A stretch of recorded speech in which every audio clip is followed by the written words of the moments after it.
So today what we're going to be talking about is DOM dashboard, which is DOM is Department of Medicine dashboard and salary over the cap. And the learning objectives here are to learn the three main documents in the PI portfolio management that we use. And, you know, we in the Research Administration Corps, we work in different divisions. We drop in and we don't know anything about a PI, and we create these three documents, and we have a very good understanding of everything that's going on with their sponsored awards. So these are the core documents that we maintain, and I'm going to show you, spoiler alert, what are we actually going for here. And I sent these out to you guys last week as a preview, but you know, what are we trying to get to? We're trying to get to the financial summary, which is what's answering the PI's question of how much money do I have? That's answered by that particular report. Then we have the labor effort distribution. This is the PI committing the right amount of effort based on what we have told the sponsors the PI will be committing effort for? This answers that question. It also answers the PI's question of, is my salary covered? And it also answers the question of, you know, for my pending proposals, do I have enough effort available to actually put the compliant effort on those proposals if they do get funded? And then the last one that we're going to be looking at should be familiar to at least a lot of people, which is your blank salary over cap calculation. This is how we actually set up the charging of the salary to make sure that we're only charging to the award what is allowable per the salary cap, and we'll talk more about salary caps later. And then the rest goes on over the cap, and it's expenditure type 51190, and we'll talk about that. So we create these three documents. Two of them are going to come straight out of that dashboard that we're going to be talking about, and then the third one, the blank sal cap, the sal cap is used across the university for setting up the labor schedules. So that's what we're going to be doing today. We're going to tour the Department of Medicine dashboard reports, and then you're going to practice in the in-class exercises, pulling some data for your PI or your division. So what is the DOM dashboard? So this is basically, we saw in the last session, there are so many systems, so many reports, so many different places to go for different pieces of information. And the dashboard really rolls a lot of that into one place. So what it's doing is pulling the budget directly from SARA, the Stanford Electronic Research Administration database. And then the actual expenses are coming straight from BI. You may recall we did a whole page full of commonly used BI reports. We're getting the actuals from BI. The authority that you have in the dashboard is same as in BI. So if you have access to your division or multiple divisions, you're going to see all the same information in the dashboard that you have access to elsewhere in BI. It has drill down capabilities, which I'm going to show you, and real-time updates, same as FFIT. So you know how we looked at FFIT as a place to find our pending POs. We can also find them in the dashboard. So you can see we're rolling up SARA, BI, FFIT all in one place. It does allow us to pull both sponsored and non-sponsored. Of course, we deal a lot in grants as research administrators, but you can get unrestricted and gift funds from the dashboard as well. And then it generates two of those three main documents, the monthly financial summary and then the labor effort distribution report. So I'm going to walk you through these, and then we'll do some exercises, and we'll have our usual breakout sessions at the end as well. So the first one I want to talk to you about is the sponsored award tab. This is budget versus expenses to date, just like what we talked about. When you're doing it, and I'll show you, I'll demo this in a minute, make sure you've checked both active and ended. And this is also in the tip sheets that were provided. The first set of results is going to give you the high level overview. Second set is detailed expenditures. You can then automatically pivot the data and then have the drill down capability. So, all right, what does that look like? So the link that I sent you guys, the bookmark link, should have taken you to this landing page, which gives you the overview of all the reports and what they do. And then you can see the tabs that are spread out here along the top. So the first tab is the sponsored award tab. So what I'm going to do is I'm going to put in some data for a T32 grant when I get to this screen, and that way nobody's salary is posted there. There's just a line that says student aid, so we're not exposing anything that we should not be. So sometimes BI can be a little bit slow, but we will wait for this to pull. If it's struggling, I might just start over by going to BI reporting. You can also bookmark this in your BI reporting, and then when you have the choice of if you want to pull up the financial directory, or if you want to pull up the dashboard. I don't know why I'm having trouble, but let me just start over. I hope BI is not down. Emily, I still have problem to open the BI website. Really? Okay. Yeah. Okay. So let's then, I think for now, I'll push forward and then we'll see if this kind of comes back around. Because what I can show you is after you run the data, I can show you actually how to do that piece of it later, but I can also show you, because I've pulled some sample reports that we can, so that I can show you how you turn the export from the sponsored award tab into an actual financial summary. So I don't actually need BI to work. I got this right here. Okay, so, all right. So what I usually do is I have up my sample of my monthly financial summary sample. So I have this to work off of to make it look the same. So I'll have that on one screen and then I'll have this report on the other. So you can see all this stuff comes out, the SPO number, the start and end date, the PTA, the title, and then all the expenses to date. The budget amount comes in right here. The expenditure type code, if you need that, I often hide that particular column just because it's maybe not too interesting to the PI. But then the actual expenditures amount, you can see this is coming out on a really clean little chart, right? So we have our budget from Sarah and we have our actuals totaling here at the end of the columns. And so then I just format paint this out for 3 more, because now what I need are my commitments. So I need to know, I know how much I've spent from this report, but I need to know how much I'm going to be spending. So I add these 3 columns, commitments through the end date of that particular budget year. And then the 2 numbers added together, the actuals plus the projected commitments. And then the remaining balance is just my budget amount minus the remaining balance. So I put these columns here. I also add in a column for direct costs. That was something that we tried to get that programmed in, but the programmer said it wasn't possible. But of course, direct costs is how much the PI is actually able to spend, right? Because the indirects are just assessed based on the direct costs as a percentage. So when I'm adding the direct cost line, I'm just doing a simple formula and I'm adding all these categories that have budget amounts in them. So if I just add all this together, direct cost available to spend is 200 right here.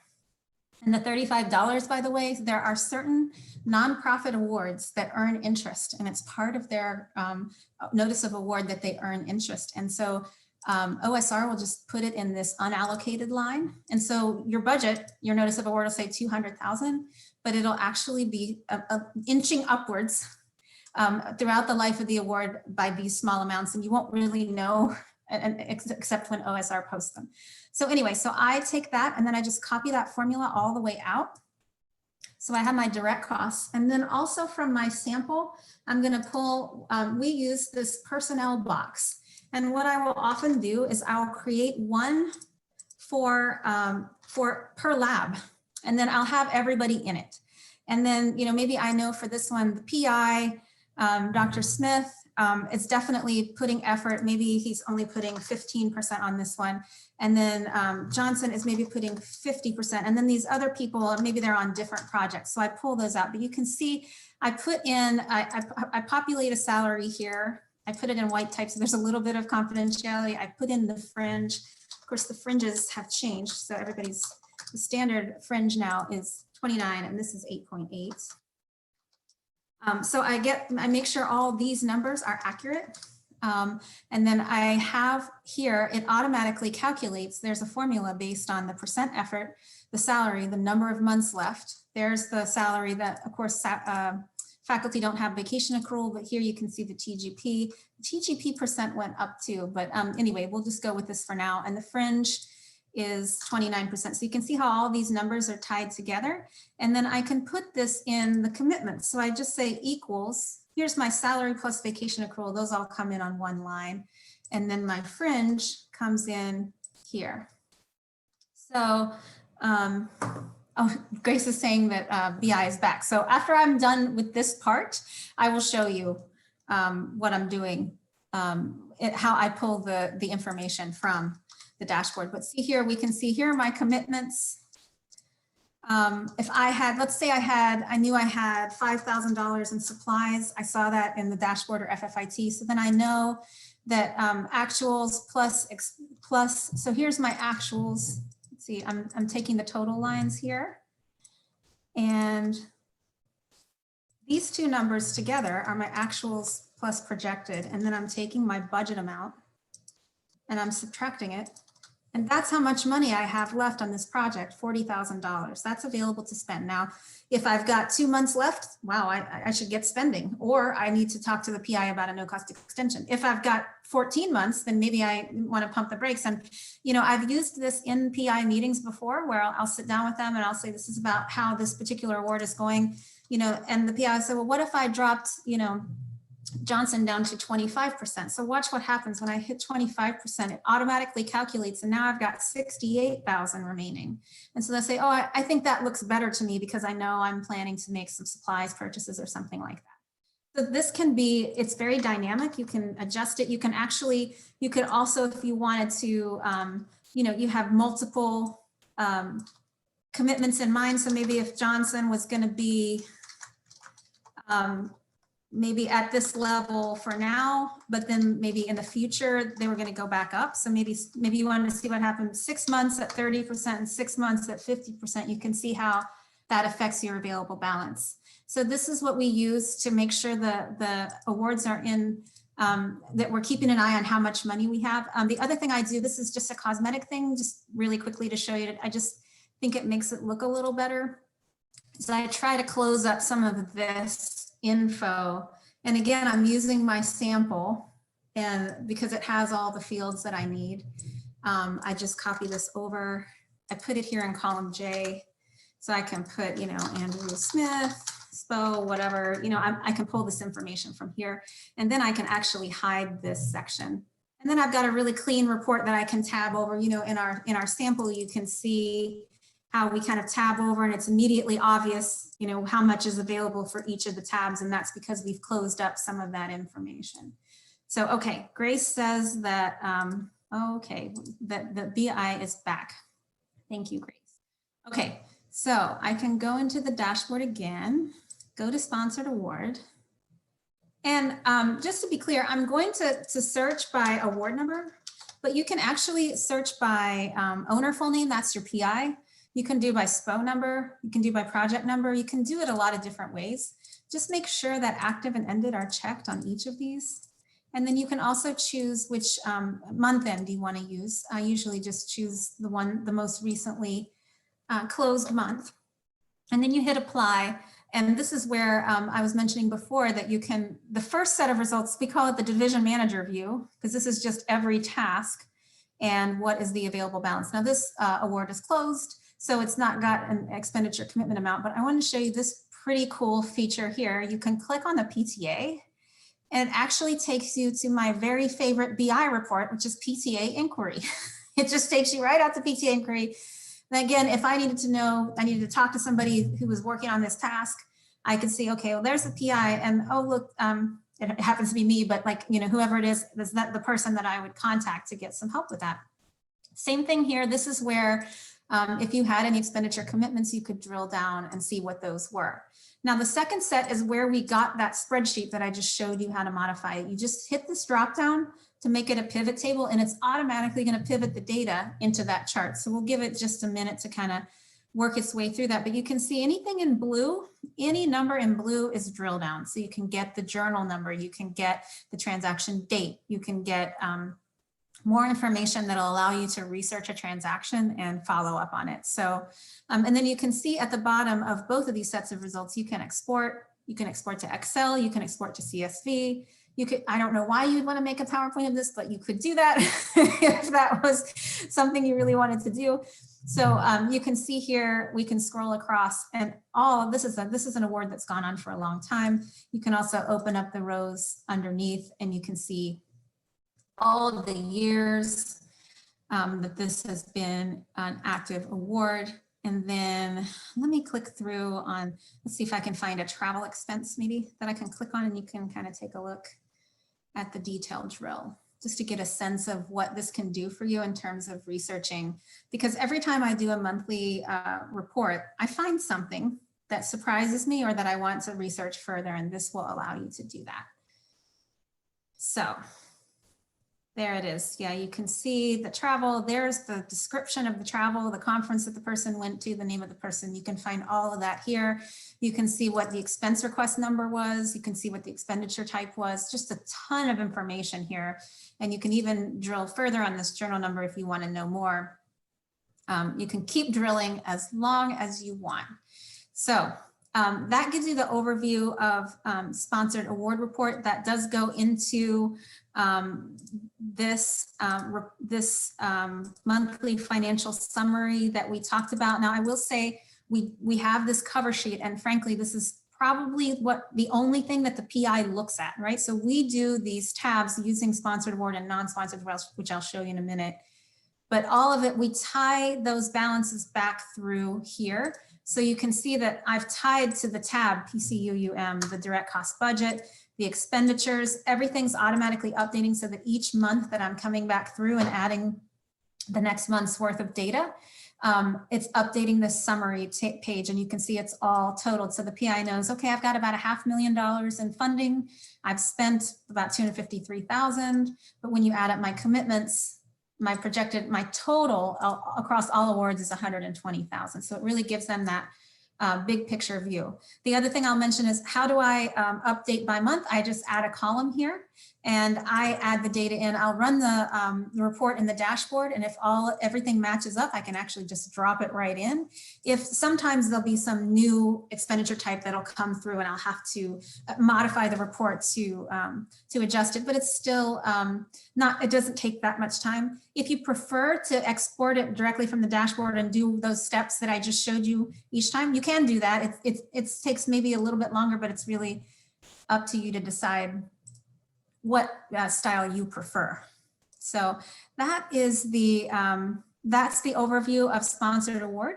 So let's try in-class exercise now on sponsored award. If you've got access to BI and you've got the link to the dashboard, choose a sponsored award number within your division or something that you have authority to view, and enter it into the award field, just like you saw me doing there. Make sure that active and ended are checked in those drop downs on the right column.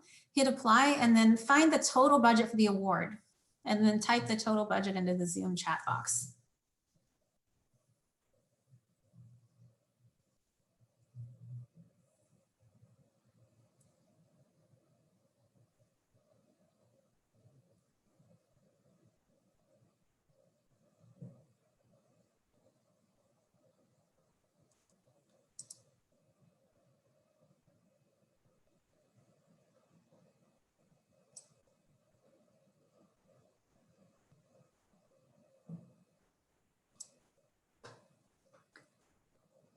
Is anybody having any luck? It works. Okay, good. It's starting to work again. Good.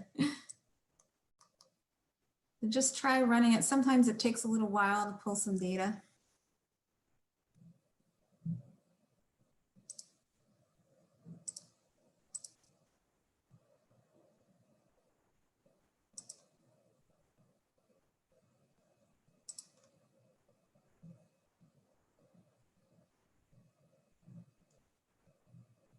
Anybody able to pull anything out of here? All right, Ingrid got one. Great.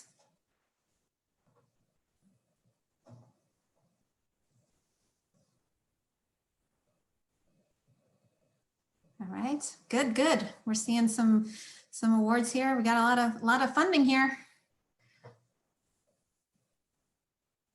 Great.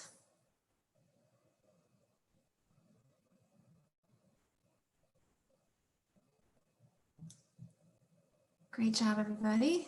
Good, good. Yeah, we got some big awards out here, almost $1 million each. That's great. Okay, great. Thanks for doing that with me. All right, let's go on. I want to talk to you about the salary tab. I'm not going to run the salary tab for confidentiality reasons, but it's really helpful. And the reason for that is, you know, there's two big times that the research administrator needs salary. One is when you're putting together a proposal budget, And the second one is when you're putting together that personnel commitments box that I just showed you in the monthly financial summary. You need to have accurate data for that. So the nice thing about the salary tab is that it has current and historical data, and I'll show that to you in the drop downs. And this is the other big deal. It displays all pay types. So there may be a salary, but there may also, this faculty member may have supplement pay, and they may have a bonus pay that you need to make sure where that landed in the proper place. There may be other kinds of pay that you need to know about in order to get your salary over cap spreadsheet to come out correctly, because in the salary over the cap, it's base plus variable plus administrative supplements. So you need, the bonus doesn't go in it, but salary and supplement both go in it. And it also displays all appointments. That includes those in other departments, which you would be surprised how often a PI has appointments in multiple departments, maybe not even in the School of Medicine. So you can see here the GL period. You could go back you can actually scroll down as pretty much as far as BI has data for. You can see it goes all the way back in the Wayback Machine. So you can run that, and then you can run it by full name, or you can run it by employee ID. Either one is fine. It's pretty simple interface. You just hit apply. Let me show you what it looks like when it comes out. I've got some samples that are de-identified. So if you have somebody that's just got a single appointment type, and what's going to show is their annual rate is going to be right here. Boom. But none of these have anything to do with salary over cap or salary commitments. Neither does the housing allowance, but the salary does. And then check this out, there's supplemental pay. So we know that there's something different about this faculty member. Now, the gold standard is you need to go to your DFA or your division manager and get a copy of that faculty member's salary letter. It's going to show you the exact amount of the supplement and salary. But what these numbers are, so, you may be asking yourself, why does it say 28,000 when I know that the rate is 227? Well, this is based on the number of pay periods that have posted for this person in this fiscal year. So if you think about, if I ran the report today and we've posted salary, payroll has posted through 12/31 of 2020. So September, October, November, December, we've got 4 months, 2 pays per month. So that's 8 pay periods. So if you divide this number by 24, which is the total number of pays in the year, and then multiply by 8, you're going to get that salary number. And so you could kind of work your way into finding out the supplement pay. But I wouldn't base my salary over the cap spreadsheet on that. I would get a copy of the PI's salary letter to make sure that I'm calculating it accurately. But this report is my red flag that I need to be looking for that supplement, that the rate itself is not the full story. So that's what a single appointment type looks like. Some PIs have multiple appointment types, and they look like this. You can see the 0 record is here, the 1 is here, and the 2 is down here. We've got the faculty name here, and this one, we can run it for multiple years, and you can see the pay rate going up over time. And then you can see that this one, you've got bonus housing allowance and just salary. There's no sup, so you don't have to worry about supplemental pay on these records. But then, whoa, check out down here in record 2, there is supplemental pay. So again, we need to track down the letter. We need to know, where is that record housed? It may not be in our department, but we still need to know what the supplement is, so that when we put together our salary over the cap spreadsheet, it's based on base plus variable plus administrative supplement. It cannot just be the salary. So this is all the information that you can find in that salary tab. The next tab that we're going to look at is labor schedule tab. I know you're not supposed to have a favorite, but this is my favorite tab. I love this tab because it calculates effort based not only on the labor schedules, but any LDAs, any retroactive adjustments that happened are going to be pulled into the top set of results on this report. I'll show you in a minute what the inputs are. But when you're doing an all personnel report for a progress report, or when you're doing an other support report for your PI, this is so helpful to have both the current and any retroactive adjustments pulled in. You know that this is rock solid effort information. So again, first set of results, labor schedule plus subsequent LDAs. Second set is just what was in the labor schedule, pulling directly from the labor schedule module. You can search for multiple names at once. So when I have a grant, I just look up everybody who's put effort on that grant in the past year. I put every single person in, and I set the date range for the grant period. So I'm not bound by fiscal year on this report. I can put in, because we know grants all have their own period. So I can use the grant dates, and then I can export to share with faculty. So I will show you how to do this. I'll show you the inputs again. There's some salary info that comes out when I actually run it. So I'm not going to do that, but I have a sample to show you kind of the raw export and then how we get to the how we get to that. I think I saw a question just came through. If you're outside of DOM, yes, you can still access the DOM dashboard. It's the same access as you have in BI. So whatever you have, this is just an elaborate ad hoc report in BI. It's not restricted to Department of Medicine. Anybody, anywhere who has access in BI to certain orgs can run those results in this report. It's exactly the same as BI. So I can put in, so say my grant period started July, I could put in this date range.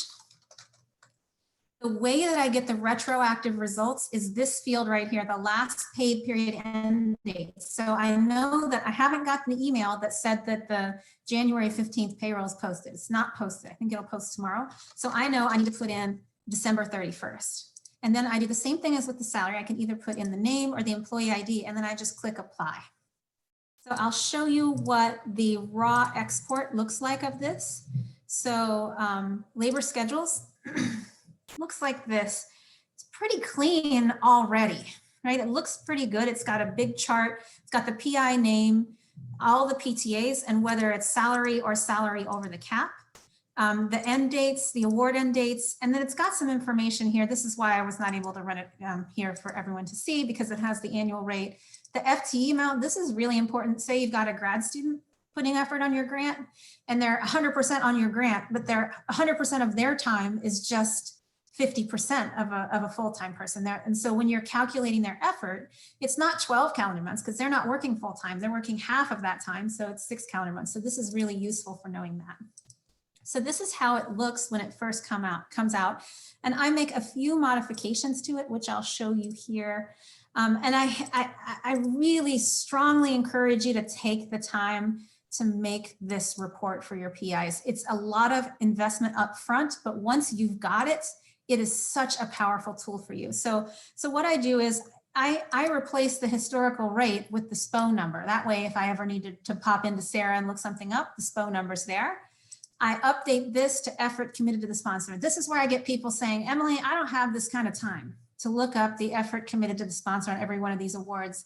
And what I say to that is, as a research administrator, it is actually required for us to know exactly how much effort that our PI is committed to the sponsor and make sure that we don't drop below 25% of that without prior approval. So it is absolutely imperative for us to know that. How do we find it? We go into Sarah, we look under project attachments, we look at the proposal, we look at any just-in-time documentation. Was there any change in the PI effort? If not, we go with the proposal, we look at the budget to notice of award. All of that information is in Sarah project attachments. And I save copies of it on my shared drives just so I always have it ready at my fingertips. And I have it here. And that way, if my PI says, oh, I got a new award, I'm just going to drop my effort on this U10. And I'll be like, well, I'm just going to drop 5%. Well, I've got this spreadsheet that tells me that that's not going to be allowable without prior approval. It doesn't mean we can't do it, but we have to have a conversation. It's not just a simple update the labor schedule and move on with your day. So this is going to allow you to get 100% familiar with all your PI's awards and what is committed to the government for them. And then what I add in here is the average effort for the most recent budget period. So each one of these is going to be a little bit different because every grant is a little bit different. Yet everyone has its own date range. But I put in, so for the most recent budget period, this particular one has a December cutoff. And because I've run the report starting with September, I've just got a piece of the data. But it averages it out. And so other thing I want to point out here is I've added an over the cap line underneath here, because when you saw the raw export, you saw that it actually only comes, our over the cap only comes in maybe 1, maybe 2 lines, right? But you see all these P awards, these all have associated salary over the cap, but we don't know how much. We only know how much is direct charge to that award, right? 10.04 is direct charge, but how much is over the cap? So we use our salary over cap spreadsheet, which I'll show you soon. But we actually use that to insert a line and just say over the cap, this unrestricted account, over the cap must be on an unrestricted account. It cannot be on another sponsored award. And then I put in, maybe it's 4.96. And so the total effort is 15%. And then my calculation is based on that 15% effort. So you can see where I've done that here, where I've looped in both the direct charge and the salary over the cap. So I know, well, my effort's compliant, but if my PI says, I think I'm going to drop to 5%. And if I do that and I drag it out, oh my gosh, I've gone from 10 to 5. That's not compliant anymore. And so we need to have a conversation. So this is really powerful because it makes you 100% knowledgeable about the PI's awards. And it also allows you to find answers. You can just be in the meeting with the PI and show him or her, like, this is what happens when we do what you're suggesting. And, you know, we can go to the sponsor if this is accurate for you, but you maybe want to think about, if that's not what you want to do, then maybe we need to be looking at dropping it less. The next thing that I also add, I just add a column down at the bottom for pending proposals. This helps me know how much effort may be used up going down the road. And then, you know, I also put I put this formula here to sum all the effort here so that I can see, is my PI covered 100%? And look here, some places we're above 100. So that's a different conversation to have with the PI. Like, you're overcommitted. What are we going to do? Where are we going to reduce? And then when you go out further, when you do this projection, and I recommend 18 months on this one, you can pay a date when that is fully expended. So once you get to this month, you've got your PI is not totally covered. And so there's 15% coming in. That's going to help a lot, but that's not going to totally close the gap. So that can start some conversations about what kind of proposal submissions should we begin to be thinking about. And your PI is really going to appreciate you pointing this out so that she has enough time to begin to think about projects and funding opportunities and kind of ramp up for that proposal submission process. So that is the labor schedule demo. So why don't you guys try labor schedule? Choose a faculty member in your division or department, and then create a labor effort distribution report. Just put this into the dashboard for these dates, 1/1 of 2021 to 7/31 of 2022. That's that 18-month window that we recommend. Take a look at the first set of results and find the first pay period that's less than 100. You know, again, we were talking about those cliffs. You know, where are the places where either the funding is reducing or maybe just the labor schedule hasn't been entered, right? Maybe you know the PI has funding, but you didn't realize the labor schedule wasn't totally updated. And then type the date that the first pay period is less than 100, type that date into the chat box.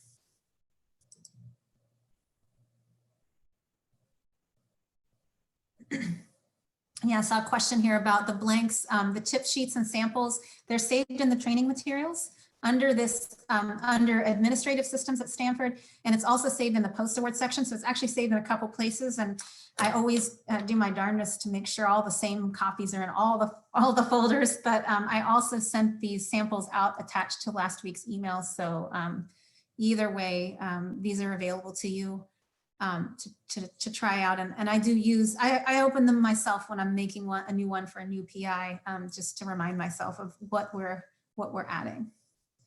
So anybody had any luck? Yeah, there we go. We've got one. Great. First date that the PI's labor schedule is less than 100. That's a good one to look up because that's coming up soon. Anybody else?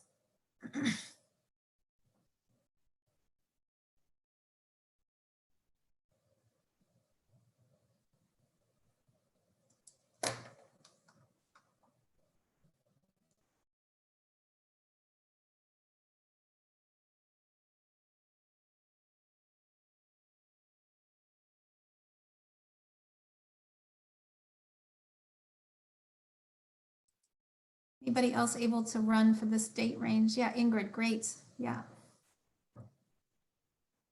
And it often happens that, you know, maybe you're waiting on an early PTA, or you're waiting on a new award to be funded, or maybe you're just waiting on a response from the PI about how they want to reallocate something. Sometimes it will be pretty soon. Anybody else want to try to run this before we go over the final few tabs?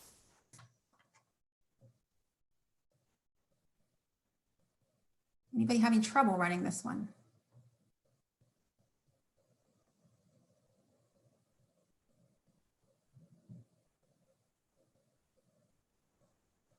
Okay, well, if anybody has trouble, feel free to message You can message Grace or Ben or Debbie or Nancy if you need some more help figuring out how to get something out of the system.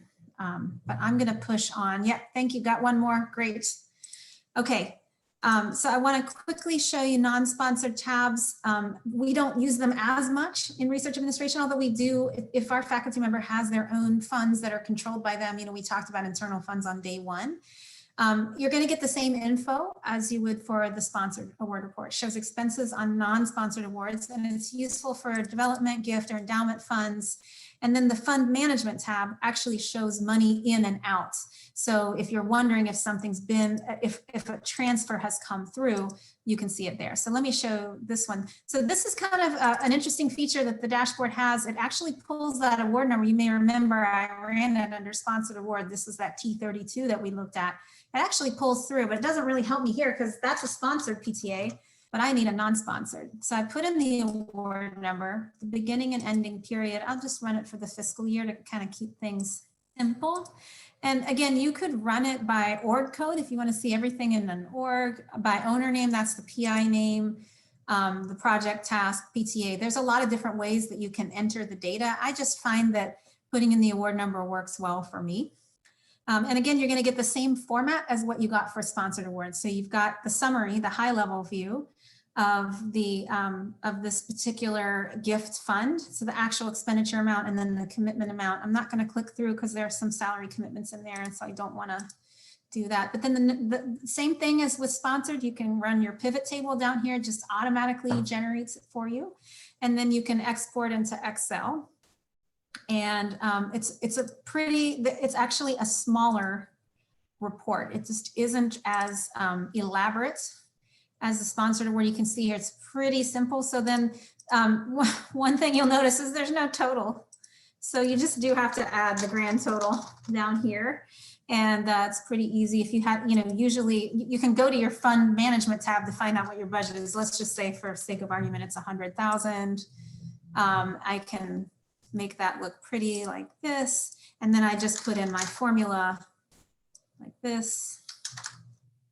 And then I copy it over. And then I can do the same things with this one that I did with the sponsored award, where you saw me adding the direct cost line and then putting in the personnel commitments. It's the same process, but I can show you what it looks like in the final report from the samples. Again, these are samples that were sent out and are also saved in the box, but they're in the monthly financial summary. You can see there's the D account, the DACUM, and we added the grand total.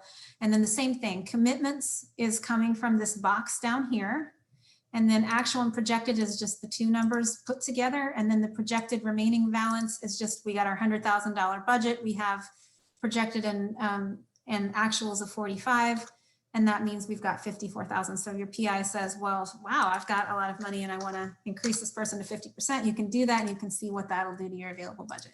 So same process there, it's just a little simpler. And again, you've got the drill down capabilities as well. So then we pull over to non-sponsored fund management. And again, you'll see that same award number, GHGXK, is going to pull through. I didn't even have to do anything. My dates pulled through, December, cool. And then the non-sponsored report shows me the transfers, expenses, fund balance. If you're in finance, this is a nifty report. For me, I'm just really looking, did finance send my PI the money? This is what I ask myself with this tab. And then that's what it looks like. Okay, so those are the tabs in the DOM dashboard. That's getting us two of our three